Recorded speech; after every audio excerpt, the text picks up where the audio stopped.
Welcome to the Make Your Mark podcast. Hey everyone, I'm Mark Moyer, author of Win Again, speaker, career coach, and business advisor. And I help athletes, executives, and entrepreneurs reach their fullest potential. What you're going to be hearing in every single episode are conversations with athletes and other sports-related influencers. And we'll be offering you the insight that you need to succeed in life, including advice that will let you jump past your competition, whether it be for a great new job or taking your business to a much, much higher level. Make sure to connect with me on social media at Mark Moyer Coach and go to my website, markmoyer.com, to get access to the tips and strategies that my coaching clients get directly. If you're looking for ways to make your mark, send me an email to mark@markmoyer.com and I'll get you going right away. Thanks for joining me today. It's going to be an awesome episode. Now, are you ready to make your mark? Let's do this.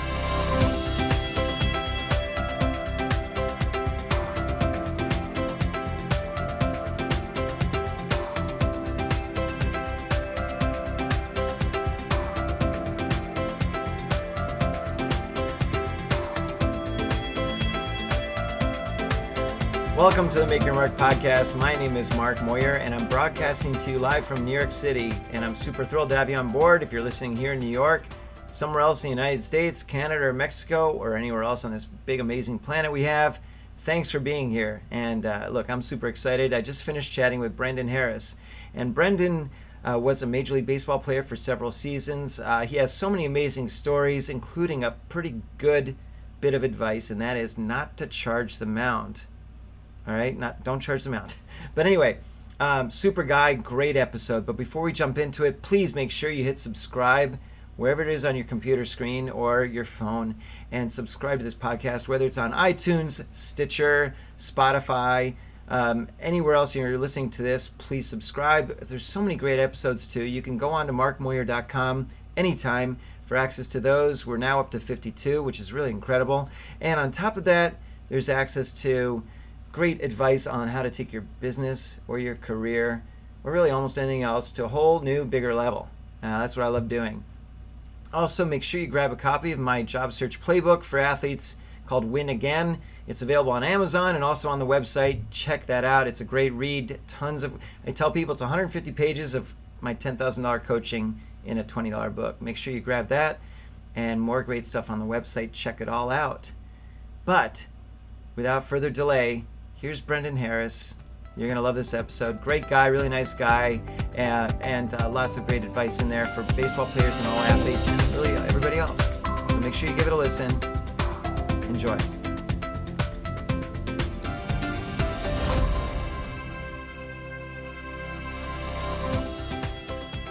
Welcome to Make Your Mark podcast. My name is Mark Moyer, and I'm super thrilled to have Brendan Harris on board today on the Make Your Mark podcast.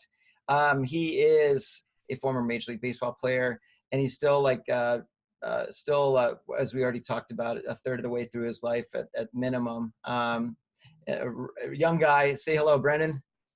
Hey, Mark. Thanks for having me. Good to be here. My pleasure. All right. So for the listeners and so forth, Brendan spent several years in the major leagues, a few years in the minors, and just fairly recently retired. I don't want to stroke his ego too much more, but he's actually a really smart guy and seems to have some great ideas about his future. Right, Brendan?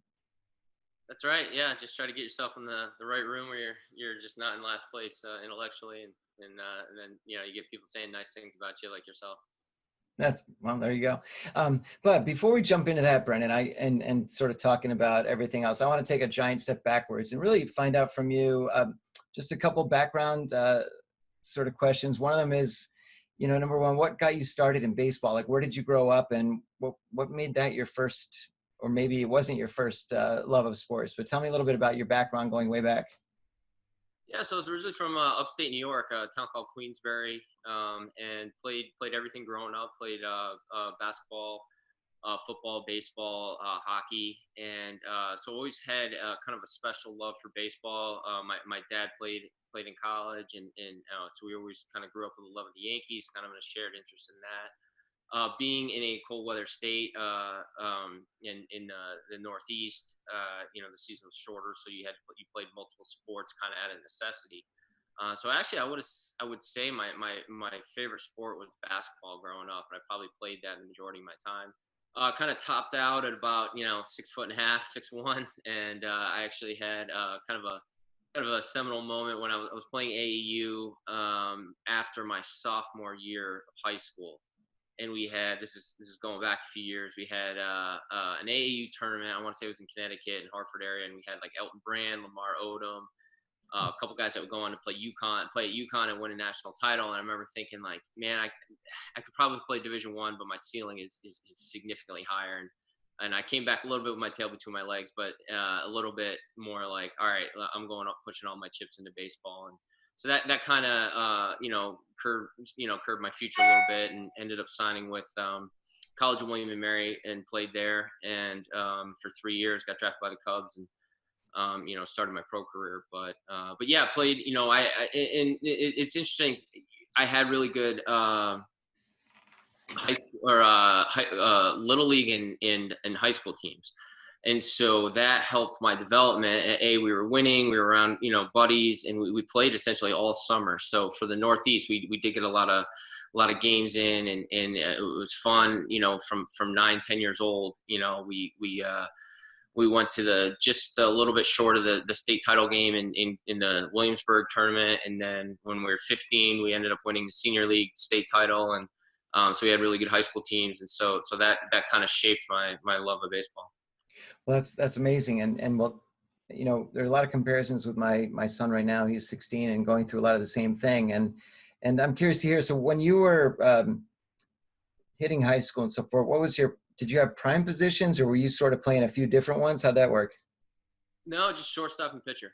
I pitched a lot. And I remember during our season, we played probably 3 days, sometimes 4 days a week. And I would pitch essentially every other game, start, because I have at least 4 days in between starts, and just kind of went from there. And what was the point that you're at William and Mary? When did it seem to start clicking in that maybe I'm good enough to take it to the next level? That's the thing is you have when you talk to people a lot of times, they always feel like, oh, there's a point that you knew. Oh, when did you know you're going to make it? I'm like, never, not until literally I had 3 years in and I hit arbitration, and I'm like, oh, all right, maybe I am good enough, But so I essentially wanted to play Division I baseball, and then I wanted to be a starter. And then after my after my sophomore year, I should say, I got to play in the Cape Cod League. And so that was kind of a real, breeding ground and testing ground, I should say, for me, where, you're playing with guys from LSU, Stanford, Florida State. And I ended up having a really strong summer. I made the all-star team there, and came out of there where, wow, all right, now I'm going into my junior year. I'm definitely going to get drafted. And for me, confidence wise, I already kind of tested myself against these guys from these premier programs. And I thought I played well. So that was a moment where I kind of pivoted from I'll probably get drafted to I'll definitely get drafted, and I'm probably going to go, in the top 5-10 rounds. So that was kind of a moment for me. But then, as you get into the minors, it's just kind of a grind for everybody, and you just try to keep surviving and advancing up each level, and try to get better and try to keep yourself healthy, improve, and stuff like that. But that's you just try to keep moving up levels. And as you were doing that, so you get the call. I mean, how does it work? Are you watching something live? You got a phone call where you're drafted in the round by the Cubs? How'd that happen? Yeah, you essentially, you get drafted. The local scout in Virginia just gives you a call and said, I think in the first, similar to how they do maybe in the NFL, where it's, hey, this is Coach Gruden. You want to be a Raider or what? That doesn't happen for anybody other than the first round picks. So I get a call from the local area scout. I think he forgot that I was from the Northeast, and he's like, hey, I'll swing by your house and make you an offer. And then I think he kind of scrolled down and saw that it was about a 10-hour drive. He's like, how about we get for you? So from there, they make you an offer, a couple weeks later, a week or so later, you sign. And then I actually got lucky that year because they drafted Mark Pryor in that round. And so that was before they've tweaked the rules a little bit, and there's kind of slotting, but he got a major league deal coming out of college. And so that took a while to unfold. And then, so everybody else, south of him got kind of, delayed a little bit in terms of their offer. So, but I ended up signing but it ended up working out because I went straight to low A. I didn't have to go to short season. Got it. And so you show up at low A, you're what, 20. 20, yeah. And probably a little bit of wow, I'm actually, I don't have to go to school now. I mean, this is now my life, right? I mean, Mm. but so part of you is like, yeah, celebrate whatever it is, maybe. And the other part of you is like, I need to beat everybody on this lineup and everybody in this league to get to the next step, right? What was that?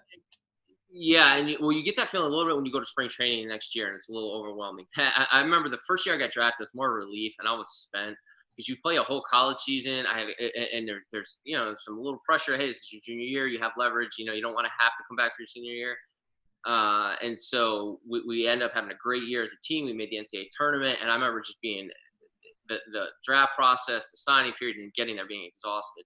But to your point, so then I get to spring training, and then you get there and you see 250 guys in spring training. You're thinking to yourself, oh my God, I got to beat all these guys out. And I'm not even in big league camp. And there's another 60 guys up the street, as I say, up the street in big league camp that you have to compete them as well. But then you start kind of, all right, half are pitchers. And then you realize, breaks down by position, this and that. And then, it is overwhelming, but when you just think of, hey, I have a good idea of what I'm doing. I feel like I just was a 13 All-American. I should be okay if I can kind of, worry about what I can control, focus on getting better, and do what I do best with, all those type of things. And then, like you said, you just kind of narrow it to, each at bat, each day, and then try to kind of be consistent, put up some numbers, and then move up a level, and just get a little bit closer and do, have short and long-term goals. And so you progressed through the minors, and did you have a good feeling at any point that your break was about to happen, or was it more of a surprise to make it, to the big show? No, so I got called up in 2004, and I'd actually gotten hurt in spring training, so I missed the first month, and then the first month I got to AAA, I hit 220, and then so that was May. So then June I hit I remember hitting like 400 for a whole month. So I remember thinking, I was in the mix. I was, I was on the 40-man roster already. So that helps in terms of like that dynamic where you have to be on the roster. So, I thought I was always one injury away, and then that ended up happening, around 4th of July in 2004. So, you kind of knew it was coming, but still, yeah. I mean, I was 23 at the time, and it was just, you have to wait on somebody else. So it's like, as well as you're playing, something still has to open up. So that moment happens, and you get called up, and you show up. So describe a little bit of that moment. I mean, I know that it happened already a few times when you went, single A and so forth, but you go into a new locker room, but here you are, walking in with a bunch of major leaguers. Was there a little bit of were you more of the kind of, I don't want to say cocky guy, but you were so confident, you're like, I belong here? Or was it like, holy crap, look, there's so-and-so over there and so-and-so over there? Or what was that feeling like initially? Oh yeah, totally the latter. So think of the Cubs like in 2004. So you have Sosa, Alou, Derek Lee, Greg Maddux. He was my age, but he still seemed much more mature, like Mark Pryor, Kerry Wood, Derek Lee, a lot of big guys and then there was a few, maybe 3 or 4 guys that were, I'd kind of come up with or cross paths with, younger guys, rookie type guys. But yeah, you walk into Wrigley Field and it's just, totally deer in the headlights. And like I said, I was hurt in spring training. So that kind of building that a little bit of, I belong here kind of went out the window. So yeah, it was, a complete adrenaline rush. And then, I was there for, we had 2 more home games. It was Cubs, White Sox, and then we went to Milwaukee.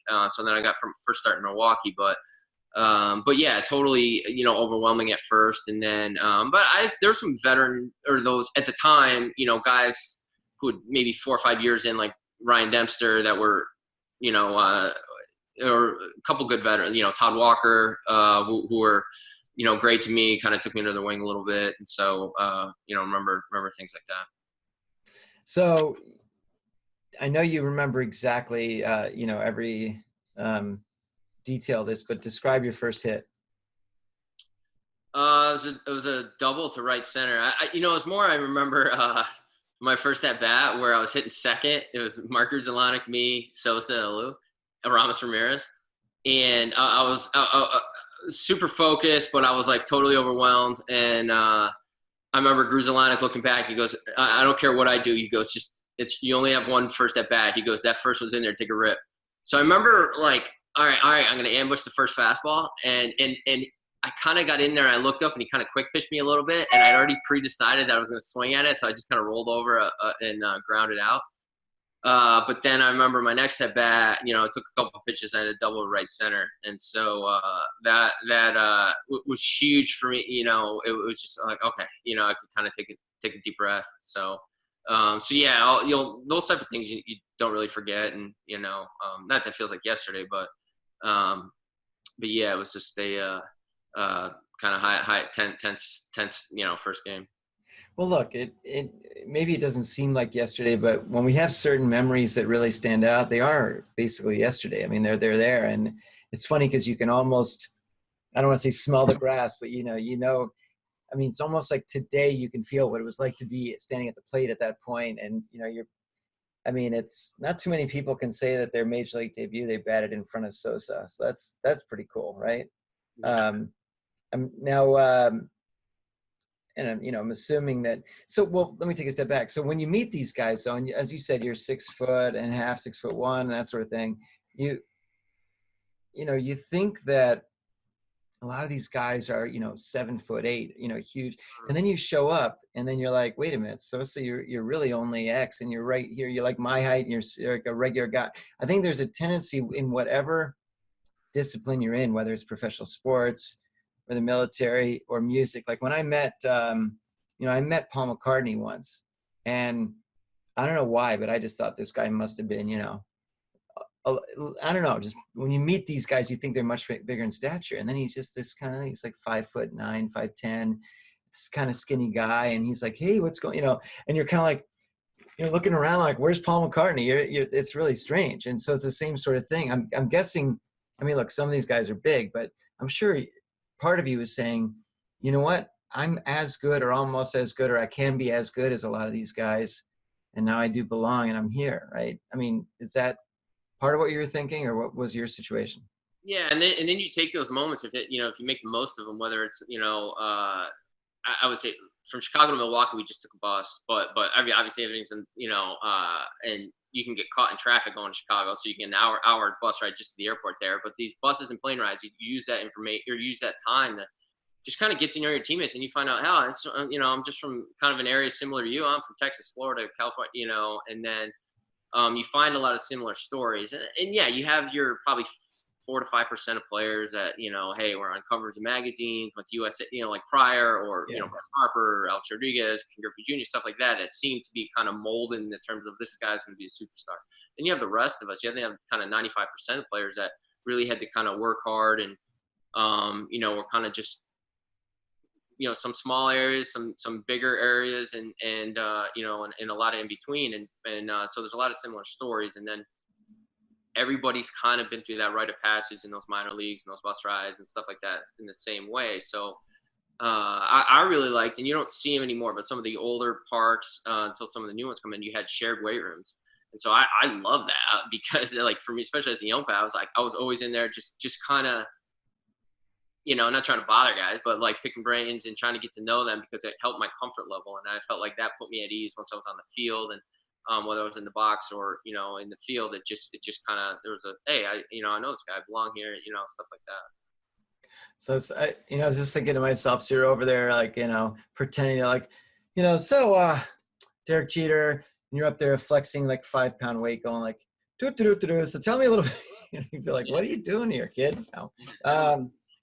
I'm sure it wasn't like that, of course. Anyway, so look, a lot of what I like to talk about, Brendan, is sort of the transition from the game and what you're doing now and that sort of thing. But before we jump into that, tell me, give me a couple of memories that you have from your play in the majors, and then we'll even talk about it in the minors too.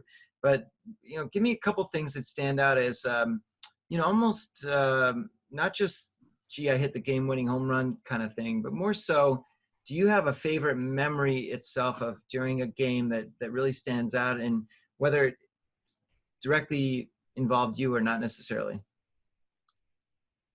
I mean, I played in game 163 2 years in a row in '08 and '09. And we lost in '08, and then we had the kind of real one of the bigger best games, those kind of instant classic games in '09 against the Tigers. And so that was probably that was an unbelievable feeling. That's when those playoff games in the Metrodome, they raised they had covered some seating, but so it's essentially 50,000 plus in there, and it was just an up and down game, back and forth, and we ended up blocking them off. That as a team, that was the best,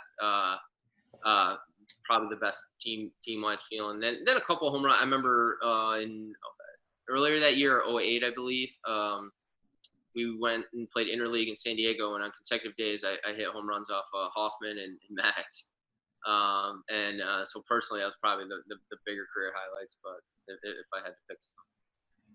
What advice would you give a player, let's say a high school player? What are some of the things that he or even she can, playing softball, can work on?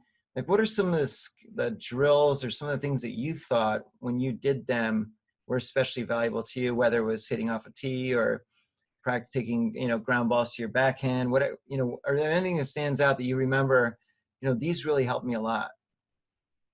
Yeah, I mean, I would say, find some of your contemporaries or your favorite players, and the way they do it, and get the fundamentals down, and then just do them over and over and over again, so they become, I know there's no thing as muscle memory, but you create a neural pathway so that you can repeat it over and over again.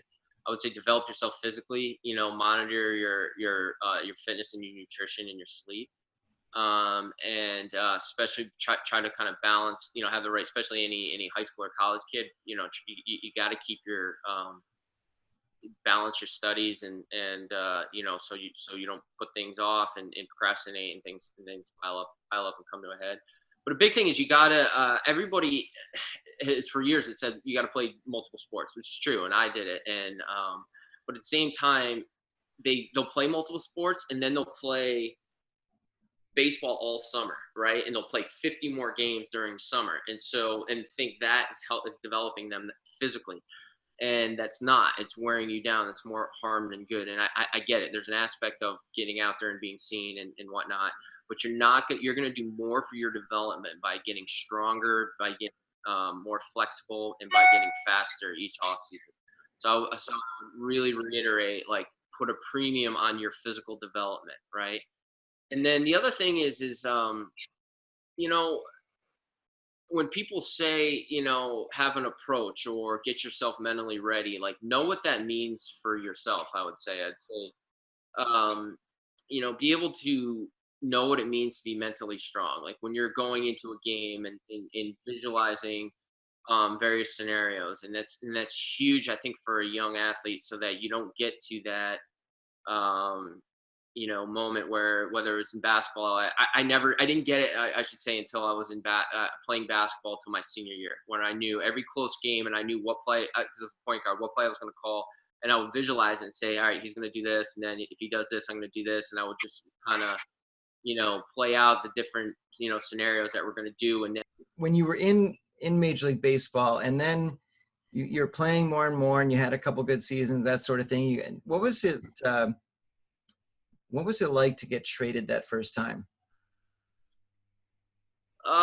frustrating, because that was my first, kind of breakout year was with Tampa. And I loved it there. It was a lot of young guys that were kind of coming of age at the same time. Made a lot of good friends there. Felt like we were moving in the right direction. Um, uh, and hey, we needed the team needed pitching, right? And so it's funny when I do some speaking engagements, I always have, I'll have like a self-deprecating moment where I said I was integral to the Rays 2008 World Series run, but only insofar as I was traded for the pitching that they desperately needed. Right, of course. Now, So I really liked Joe Madden. I really liked Andrew Friedman. To this day, I've kept in touch with both of them.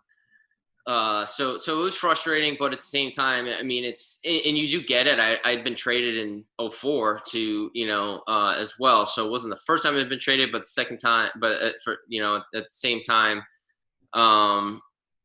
you realize it's a business, but I hate that. I feel like it's cliche because it's like, this is my life. I have to pick up and leave. I got to meet new coaches. I got to meet new teammates. I got to meet new clubhouse staff. Got to meet new trainers, traveling secretary, everybody involved. And it's just like, oh, the rug's pulled out from under you. So it's exhausting, but so you're frustrated that you're traded, and then you're intrigued that somebody else wants you. So, right. it's careers are short, so let's just roll with the punches, prepare yourself, and and get after it. Well, it's funny. Exactly right, because I think a lot of people say, so bummed I got traded. Well, the good news is somebody else wanted you. You could have been cut. So I guess that's always a good thing when you're traded in a way. So moving forward a little bit, and at what point did you start sensing, well, you know what, I still think I'm good, but unfortunately some of these clubs don't? I mean, was there a moment that you said, well, maybe it's time to start unwinding this, or how'd that all shake out at the end? Yeah, so 14 to 15, I was in AAA, and I'd had an old high school knee injury that was starting to bother me a little bit, and so I'd actually felt like I'd gotten healthy towards the end of 15, or the end of 15, and coming into that off season. So I actually felt like I was in good shape, but the way the market was turning, I was 35, and it just, those, especially utility guys are going to be, the last item on the wish list, a team. So it was going to be, in terms of the off season, you're going to, make those decisions in February, and, even March now. So I was still working out, still in contact with teams, and I'd always wanted to go back to business school. So I'd set up a couple different tracks. I had gotten, letters of recommendation, interviews, and then study for the GMAT in that off season, and then progressed to the point where I had done all my interviews and wrapped everything up at Wharton, Columbia, and NYU. And with the way the timing fell, Wharton was the first one to get back to me, and I got the call that I was in, and I remember being really excited. But at the same time, as I hung up, I was like, oh, I guess I'm really hanging up. This is how I'm hanging up the spikes, and this is a really good opportunity. I'm going to take this up, this opportunity, because it starts in about 6 weeks here. So that's how it unfolded for me. And it's it is what it is. You have the 1/10 of 1% of guys that walk away on their own terms, or after a World Series, or what have you. And so at some point you age yourself out. It's just the nature of the beast. And so I had this opportunity at Wharton, and that was for me an opportunity, something I've always wanted to do, but it gives you a chance, certainly from a former professional athlete player point of view, it gives you a chance to kind of not only add to your skill set and this and that, but just rebrand a little bit and kind of throw you out in a more kind of polished way out onto the job market. Now, in your case, Brennan, was it in that 14, 15 time areas when you started to think about life after the game, or had you started thinking about it before, or what was your situation like? Yeah, I mean, it's the type of thing you always know what's coming, but I mean, you're all in at the moment, where I'm not, going to be like, well, I'm going to do this, but I'm going to, allocate, 20% of my time to these other things. So, throughout my career, there were things that came up that you always say, hey, I'm going to circle back to this. And, and you kind of grow your network, and while you're playing, and all those things you kind of put on the back burner. I had, we'll talk about this a little bit, things that current players can do, but I had some low-hanging fruit, at least. I I had run a clinic in my hometown of upstate New York, and really just as a way. There was a couple guys, maybe major league players, about 20 years ago that had been from there, and for me, it was a way to kind of give back. And I always thought, hey, if there's, it's a small area. If there's a major league player who's from my area, I'd want to kind of just see him and pick his brain and, be accountable. So that I ran that, as a way to kind of give back. But once I got into it a little bit, I got sponsors. I kind of had a balance sheet. I had to get insurance. You learn little things, and I was kind of intrigued at that whole kind of notion of building something in that startup world. And this is way before some of the tech had come in, and which I'm gonna get into more next time I get it going again. And so that was kind of fascinating for me in terms of I guess to your point or your question of that what prepared me for next steps or kind of intrigued me about business school. And while you're in business school, I mean, you show, you're starting to take the coursework and so forth, but, was that something that you were initially a little bit, I don't want to say intimidated by it. Were you intimidated by it, or did you feel like, oh, I got this, this stuff is not going to be as hard as I may think it is, or what was that like? No, I mean, like I said, after walking into the clubhouse with like Maddox and those guys, I was like, okay, I already did that where I was intimidated. I Yeah. certainly felt behind in certain things. I mean, you have, private equity guys, investment bankers, and you have a third of the class was engineers. Certainly felt behind on a lot of stuff. So, I'm taking, I hadn't been in class in 14 years, and I'm taking, and there there's on a curve. So it's not just what you're getting, it's what you're getting, relative to everybody else. And so that was a little tough in a lot of the things, certainly the accounting and right out of the chute. But yeah, once, it's similar to, but I tried to like, all right, how was it when I first got called up? Yeah, it was a deer in the headlights. And then, but for this, I was like, all right, well, how am I going to catch up on 10 years of material that all these people are? So, you try to stabilize the situation, and then, like anything, find where you add the most value and just survive. Well, and look, I'm guessing that even though you didn't necessarily notice it at the time, but look, an athlete is conditioned to, whether it's pivot quickly, learn quickly, give it all, tremendous work ethic, do what it takes to succeed, that sort of mentality. And I think that an athlete sort of has that much more than maybe a non-athlete does. And I think that may have been a lot of what propelled you through the process, was just the mindset you had, even though it was sort of more in the subconscious, I guess. But, I'm sure you just, buckled down and got, did what you had to do.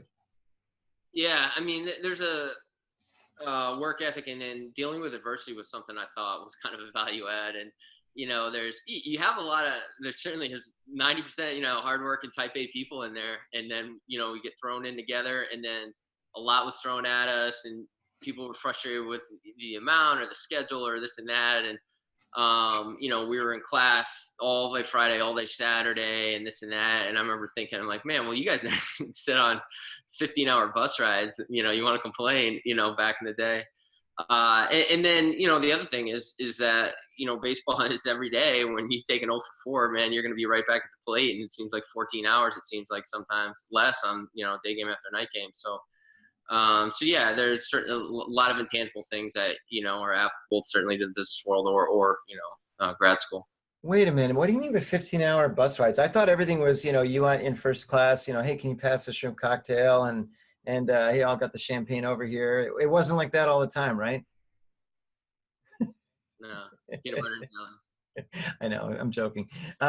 So now that you've gone through this executive MBA or the MBA program, and so you're you're a Wharton graduate, right?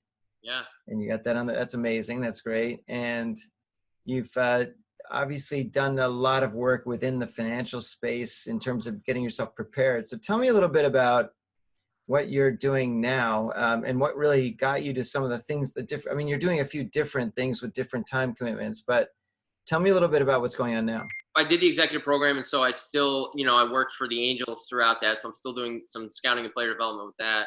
But I started working with 76 Capital and Ryan Howard's early stage sports tech venture capital firm outside of Philly. So that's a space I've been fascinated with. I think there's such a disruption going on now, whether it's sports, tech, media, and then at the same time, sports tech can be kind of an inch thick and a mile wide when you throw in, sports betting, esports, and then any type of, kind of fan engagement, digital engagement, and monetization. So I'm fascinated with that. I've been still working with those guys, and then been advising for startups on my own, and then looking to kind of put my own group together or I do have kind of own group together that's going to start making some investments on our own. That's awesome. So, look, yeah, obviously esports is getting to be pretty big, and I think fan engagement and also even experiential stuff is getting pretty big too. But if you were commissioner of baseball, I mean, what are some of the things that you would just throw them out? They can be crazy, it doesn't matter. But what are some changes you think you would make to make the game, maybe even more appealing to people that are, the younger generation, I guess? You can improve, and it's getting better, the game day experience, right? And there's a little bit, I was really low to the pitch clock and everything until I had to see some minor league games. And so these guys have been conditioned to get the ball and get back on the mound, and then, get in the box. So I initially hated it because as a hitter, everything is about timing. And it used to bug me where we're here 7 hours before the game, and now you're worried about 15 seconds, which this whole thing is timing and rhythm. This whole cat and mouse, get on a rant there. But so I think there's some small tweaks with the pace of play.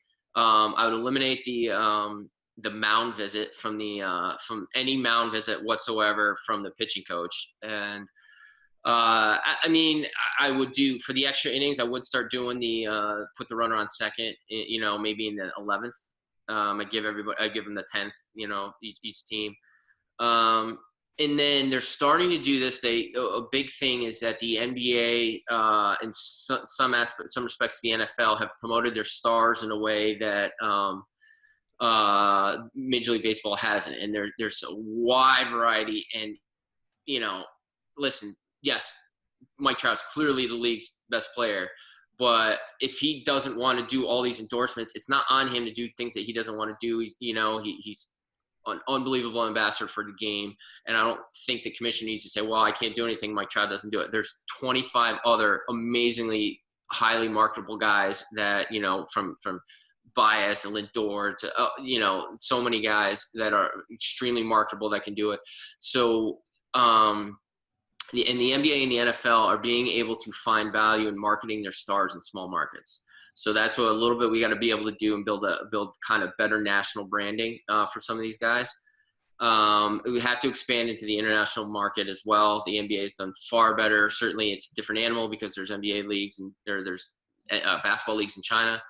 So in that aspect, they are doing some better things in terms of their social media promotion with their things with Greenfly, and they're helping guys, promote their brands a little bit more. So, some small things. I actually think that the game's going in a good direction. Actually, I don't think it's like, oh, we need to do this or we're going to die. I think the game's very healthy. It's a lot of great players. So, personally, I'd like to see more balls in play and guys kind of shortening up and fewer strikeouts. But, that's kind of nitpicking. Yeah, I'm not sure. I saw there was one pretty crazy thing about, moving the mound back a couple feet or something. And of course, every pitcher and everybody else squawking about that. And then there was the idea of, there's been the Atlantic League is trying out all these things, right? And some of them are pretty interesting, I have to say. But, what I think a whole lot of people seem to forget, Brendan, is that, if you go into Yankee Stadium or even, Kansas City or Cleveland or Minnesota or wherever it is, these stadiums are way nicer than they used to be. They're way more full than they used to be. Back in the 60s and 70s, you'd constantly see 5,000 fans at a game. When Roger Maris hit his 61st home run, there was something like 21,000 fans there. And that was a big sort of day in August for the Yankees. It was back in those days, there weren't as many fans that attended games. So I think I agree with you. I think that the game itself, if they're trying to compare themselves to the NFL on TV or something, it's a little bit more challenging. And I know that kids, especially nowadays, they need to have sort of a constant sort of source of something, whether it's their phone or video games or something. It's just the way it is. And going to a baseball game sometimes is challenging, but I think that some of the Major League Baseball and some of the ballparks are trying to really amp up certain things that people can have access to. So I think that's kind of neat. When you were leaving the game and you were trying to figure out, well, what is next? And so, what is your feeling about how you were able to access information on how to try to figure out what's next for you when you left the game? We talked about this earlier, and this is obviously a huge passion of mine, helping athletes make that transition. But tell me a little bit about your experience and how you got around that. Yeah, and there's the various players, the Alumni Association, the Players Association, and the league. To their credit, have been trying and putting more effort into the player transition, right? Because a lot of times, I think for years, probably 10, 15 years ago, these guys, once they're done, it was, hey, thank you for your service, and we'll validate your parking on the way out. So I had all, like I said, this application going at the time. I did talk to they do have a firm that they work with a career transition. I told them, hey, this is what I'm going to do, and they told me, hey, all right, all set, looks great. And I thought that was just my intro, and I thought we were going to have a discussion. And so, but they had a kind of a career development workshop this past year, right after in Arizona after the winter meetings, and so they're getting better. I didn't, for me, I had this plan and I had the wheels in motion to go to business school, so I didn't have that like prolonged period of like, oh, what am I going to do now? It was like, hey, I want to rebrand and get into business school. I kind of want to stay connected to the game, maybe, but insofar as I want to find other options, that's what I'm going to do in business school. And so I wasn't going to wait or put it all kind of on the Alumni Association or the Players Association to answer those questions for me. And to guys that went to four-year schools or junior college, I utilized my undergrad, William and Mary's kind of alumni resources as well. But yeah, it's an unsettling time. You've been doing this for, from it's just, high school, college, minors, major leagues, and that's almost a 20-year thing. And, so then you're kind of dropped off and all that period of, for a lot of guys that you would intern or you would grind out those kind of 68-hour weeks. And that experience that you're getting, that network that you're getting, isn't there, right? And so the question is how do you get to where you want to go without having to take 7 steps back, and do those things, to eventually reach where you're going. And you're really not as far behind, which I tell guys that you think, and there's quick remedies, whether it's continuing education or online classes or networking or things that you can catch up without having to go kind of beat your head against the wall and do an MBA program to get where you want. And speaking of, you mentioned networking earlier. What would there's a reason I'm asking this. How would you recommend a current athlete attack networking, and even a retired athlete?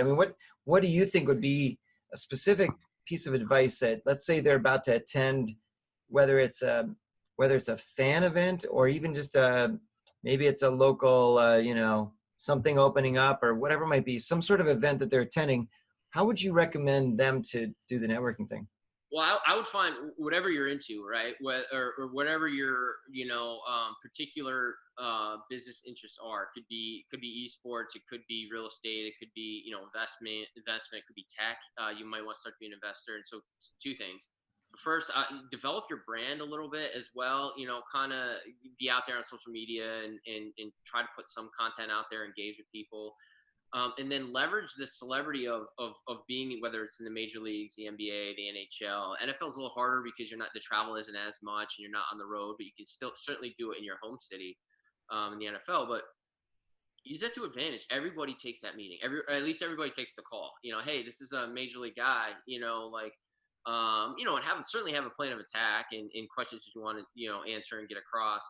But leverage that in each city that you go to and build that network out. Even if it's mundane, like, hey, let me grab a coffee. I want to ask you about what do you think about this, and then hey, even if it's not that CEOs are going to be on LinkedIn and it's easy to get to them, but whatever company or startup, leverage it. Hey, let me throw you some tickets to this game, and then come down to the family area. Those guys love that. Like, oh, let me get a picture for my kid.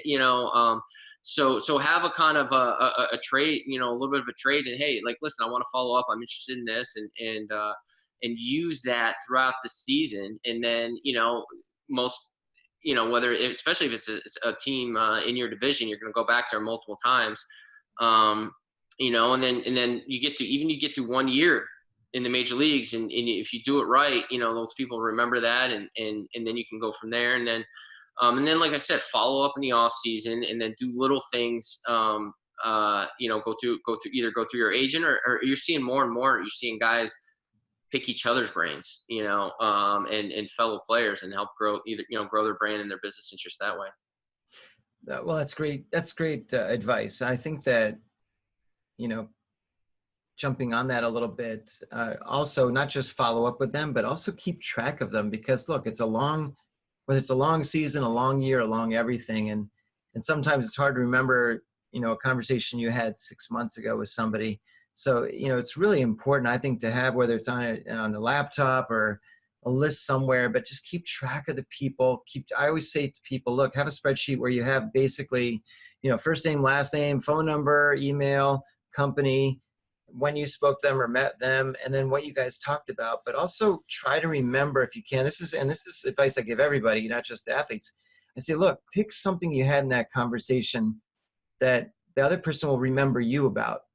Something specific. It's not talk about baseball, but more specifically, like in my case, he has a 16-year-old son that pitches and plays shortstop also, or something. Maybe I should talk to that guy, or who knows what, right? So it's, I think that's an important thing to do. And as you said, follow up. There's, I told you a little bit of this story, when we spoke recently, but one of the most impressionable things I ever had on me was the notion that basically a Hall of Famer, I met him at an autograph signing thing almost 30 years ago. And I was caught completely off guard when he asked me, this was Brooks Robinson, and he said to me, "Hey, Mark, nice to meet you. What do you do?" And I was kind of like, what? Why, you care? Why, And he says, "Yeah, I'd love to hear what you do." And that little bit, and to this day I remember that as if it was not yesterday, but I remember that clearly. And as an athlete, if you demonstrate to the person you're speaking to that you actually do care enough to listen to their story and what they do, they're going to remember you for a long time. And so to me, as you're networking as an athlete, try to bring that into play and show actual interest in what they're doing, and try to remember it. Because then if you mention it 2, 3 months, 4 months, whenever it is down the road, and you say, "Hey, Mark, I remember when I met you, we talked about what it was like to be a recruiter, a headhunter, or blah, blah, blah, blah, blah." You're going to go to the top of their list. And so that's a critical thing to do. I'm curious, when you meet people now, Brendan, what are some of the things that you like to, let's say you meet someone for the first time and you're at, just let's say a barbecue or something, not necessarily an event, a corporate thingy, but just a casual thing. What are some of the things you like to find out from someone, or do you just have small talk? Yeah, most players, we're pretty well traveled. So depending on where, you have a bunch of things you can talk about, hey, where you're from. Oh yeah, I was supposed to, and you can find common ground. I rarely lead with "I played," because it takes a conversation in a direction that, isn't, for my purposes, productive. It's just gonna be, "Oh, I remember when," and it's gonna go one or two ways. And then, so I'll talk, what do you do? And then, you can, if you strategically listen, you can find out, like, hey, where, how could either I bring value, or vice versa, to this person, and what do they do? And then, maybe it's a two hop, hey, they know somebody who knows somebody. And so if you're patient enough to listen, you'll get something out of it, and then you can kind of pivot from there. But yeah, just generically, tell me about it's a lot of times I like asking too, like, well, what are you guys selling? Like if it's a company, like, well, what are you really selling? And I always find interesting, the difference between, what they're actual selling, what they're really, so it's kind of a question I always like to ask, but, and then just, I think people network in the wrong way too frequently because they only think of what can I get out of this first. And then a lot of people get uncomfortable or a little anxiety in networking, and they reflexively kind of talk too much, and they just try to fill the air, and then instead of starting with open questions and then letting the other person kind of draw. And we've all done it. I've been nervous and just I'm like, and I can hear a clock in my head. I'm like, oh my, you've been talking this whole time, and so trying to pull back a little bit and think, how can I help this person, or let me listen, and they'll just tell me in conversation. Well, and that's hilarious because I've often met people where they sort of almost lead off by saying, well, I'm in the middle of looking for a job. And if there's any way to kill a conversation faster, it's like, hey, I have this really contagious disease. Oh, and I'm also looking for a job. I might be like, okay, I'll breathe through here, but wait, you're looking for a job? I'm out of here, Yeah, well, tell me more about the disease. Oh, look at the time. I gotta go bathroom, whatever. In fact, I remember having to do that a few times. I mean, when you do what I do, lots of people, once they find out what I do, they're constantly, it's almost like they have a resume handy, or, hey, let's definitely talk tomorrow. I really need some help with blank. And one thing I try to tell people all the time, this brings me to this, is one of the best things you can do when you're speaking to somebody is I tell people, never use the word help. Always use the word advice. Always ask for advice, never ask for help. So if you're ever curious about anything, or even if you had, you were looking for a job, just say, look, I'd love to get your advice. I'm considering a transition, instead of, I really need your help. I'm looking for a job. And it may be the same thing, but it's all about how you word it and how you approach it. And 100%. Yeah, and people love to give advice, right? Question, but just different. The language changes the whole dynamic. It's all about that, and really learning how to communicate with everybody. But if you're a current athlete, and let's say you're sort of 5 years in and you're cranking along in your career, and you're you still have all your skills and so forth, and you're pretty confident that you'll be playing for a little while longer. Is there any advice that you would give? I mean, you're now a grizzled guy in your sort of in your 30s. You've been through a lot. What kind of advice would you give someone, maybe a 25-year-old athlete? Find what you're interested in. Find what be cognizant of who you are and what your brand is, and then what the best way to leverage that is. We're in this like unbelievable new age where of the influencer marketing, right? And you can make a killing, whether it's just getting equity and vouching for deals. You can make strategic. Everybody wants you as a strategic investor. They think you can be of value, so you're not going to have to like spend a ton of money. So I would do some kind of brand development. I would look to continually educate myself on what are good investments, and look small market trends here and there, and then like I said, I would use that travel wisely. I would certainly even from practical portfolio management, I would listen, save as much as you can, and live as kind of moderately lean as you can for the time being, until you get to that second contract, and then certainly getting buy some real estate in a low tax state, if you haven't already. And is there a particular real estate company they should use? Yeah. Yeah. Well, not for them, but Griswold Real Estate is still taking orders. But that's great. For anybody listening doesn't know that, so I had incorporated. I had a real estate rental property that I incorporated, and it was around December. It was the off season that I wanted to do it, and I was actually wearing a Cousin Eddie's RV service T-shirt. And so oddly, I'm sitting in with the real estate attorney, and he goes, "What do you want to name it?" And I was like, "It's Harris Realty." And he's like, "Taken." I'm like, "All right." Oh no, I was like, "Okay." And then I said, "How about Brendan Harris Realty?" And he's like, "Taken." I was like, I was like, "All right."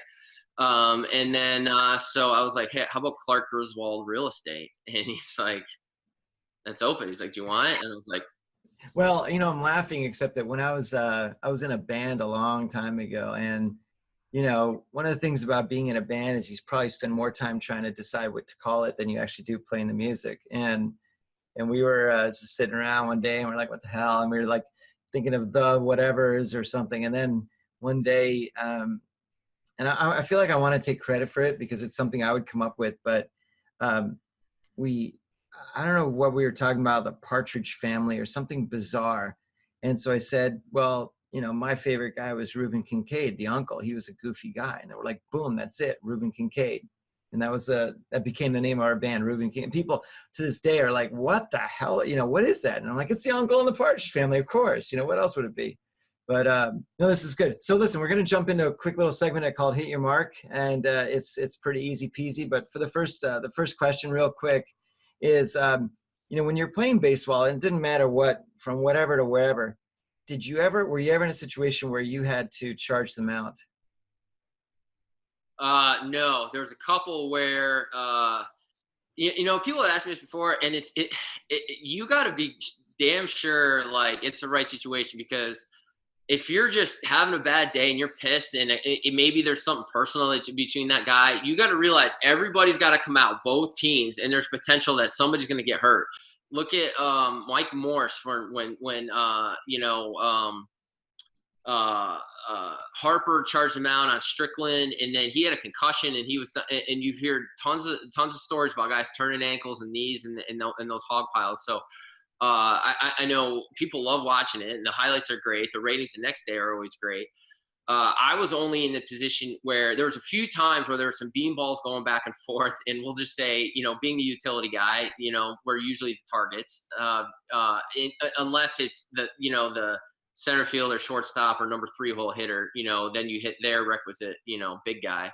But a lot of times when you're low hanging fruit like we are, they'll just plug you. And there was, I remember only one time being with the Twins, and we had gone back and forth, and I was coming up in the hole, and I think we were with the Indians, and they'd been going back and forth, and we just plunked one of their guys, and both sides had been warned. And I'm talking to Redmond, and Mike Redmond was in the hole, and I was on deck, and I was a little freaked out. I'm like, if he hits me, like, do I got to go out there? Cause this is about the 4th beanball, if I get hit now, and he kind of gave me, he's like, I don't know, it's up to you. And I'm like, no, it's not, because I'm like, now I got to ask Joe Mauer and Justin Morneau and all the, like the prized assets to run out on the field and potentially get hurt. So never ended up happening. But I was close. And the worst I've seen though were winter ball guys charging them out in Puerto Rico and Dominican. And so which is interesting because those are like, it seems like almost personal beefs, like, from way back in the day, because they're smaller countries and guys have known each other. So those were actually the worst brawls I'd seen, well, been a part of, but on the outside of those hog piles. Well, it's funny. And, I think a lot of times people don't necessarily factor in the size of the people that are, if I'm at bat and I'm looking at the pitcher and it's someone like Randy Johnson or something, that's not going to happen. You go ahead and hit me. I'm good. Whatever. I don't think I'm going to mix it up with some of these guys. It was funny. One time we were getting into one with this is years ago with the Mariners when I was with the Rays, and they had Jose Guillen was on the a guy that ran a little hot, and then we had Elijah Dukes on our team. And so I was joking with Joe, and I was like, let's just do it like Troy, like your best fighter against our best fighter, and let those two guys go at it, and everybody else kind of clears out and just like saves their knuckles and knees. We'll go in a circle around that's, I never saw that happen. How come? Well, Put it in the suggestion box next time in the locker room. Yeah. And all right, so next thing is, Do you own a boat right now? I do not. If you did, what would you call it? Maybe Cousin Eddie, yeah, or Dearest Catherine, something like that, or The Little Lights Aren't Twinkling. Those are good. It's all right. And then, so now this is you'll actually have to think about this for a second. But let's say you're having dinner with three people, and these three people have to be from, let's say before, let's say argument's sake, 1900 or 1950, like people that are dead now. Who would you love to hang out and have dinner with? I'd take some philosophers. I'd mix in some like Camus, Montesquieu, Rousseau. Geez, that'd be like too much. That'd be like heads exploding. I wouldn't put a word in, but it would be cool to listen. I don't know. Maybe I mean, what did Kennedy say? The smartest people in the room was Thomas Jefferson writing by himself. So I'd probably say Thomas Jefferson, William and Mary alum. And then you throw him in there, and then Frederick Douglass. Yeah, and then maybe one of the philosophers. That's great. Interesting. Maybe Locke. I'm a little disappointed you didn't pull out like, Babe Ruth or something, but I guess when you're in the game, I don't know. But it's funny because when I usually ask people that, they say right off the bat, I didn't make the designation of old or dead or something. And they invariably, they're like, Oprah, Obama, Bill Gates, Warren Buffett, that kind of stuff. And there was a guy that one of my very early episodes, I goofed up something. And so the last portion didn't record. And so the first time I'd asked him, he had said, my three are Gates, Buffett, and I think he may have said, Obama or something, and MLK. And so I told him, look, I have to ask you this question again. So, so I said, who are the three people you'd have? But I said, listen, most people say Gates, Buffett, and MLK. Who are your three? And he's like, oh, you rat bastard. So but he pivoted pretty quickly. He was like Jimi Hendrix and whatever he said. So that was cool.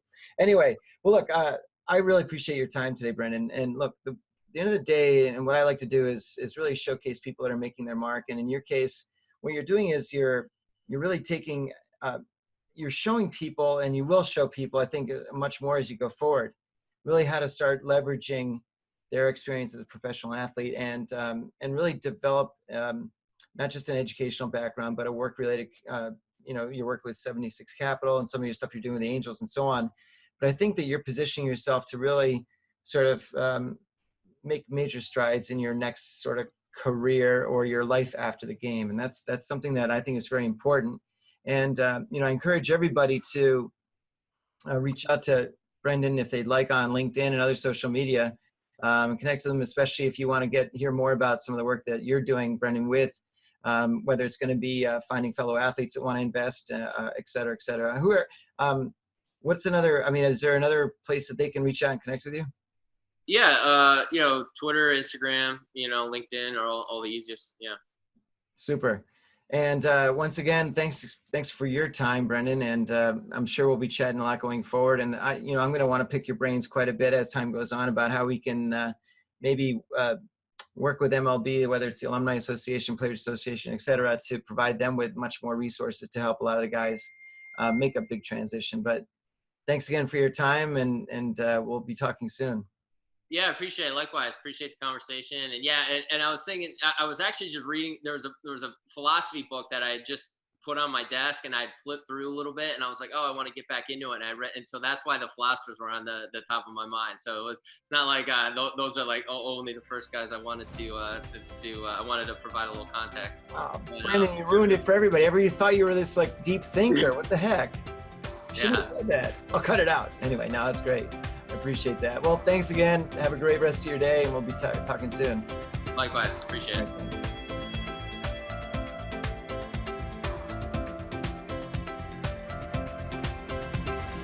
Thanks. Thanks so much for joining us today on this episode of Make Your Mark podcast. The goal of the podcast is to help you find ways to make your mark, to succeed in life, and to jump past your competition. Be sure to leave me a review on iTunes and Stitcher, and subscribe to be the first to hear new episodes. If you're looking for ways to make your mark, send me an email, mark@markmoyer.com, and I'll get back to you right away. Thanks again for listening, and we'll see you next time.